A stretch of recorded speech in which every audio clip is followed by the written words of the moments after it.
হরে Krishna. 25শে March সোমবার ফাল্গুন মাসের পূর্ণিমা তিথিতে বছরের প্রথম উপচ্ছায়া চন্দ্রগ্রহণ।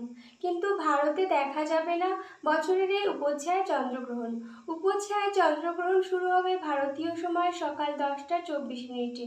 গ্রহণ ছেড়ে যাবে বিকেল 3টে 1 মিনিটে। পূর্ণগ্রাস হবে বেলা 12টা 43 মিনিটে। গ্রহণের মোট সময়কাল 4 ঘন্টা 36 মিনিট। ভারতের মাটি থেকে বছরের প্রথম উপচ্ছায়া চন্দ্রগ্রহণ দৃশ্যমান হবে না, তাই এখানে সূতককালও প্রযোজ্য নেই। ফলে 25শে মার্চ কোনো বিধিনিষেধ থাকছে না, তবে গর্ভবতী মায়েরা একটু সাবধানে থাকবেন। কোথায় কোথায় দেখা যাবে চন্দ্রগ্রহণ?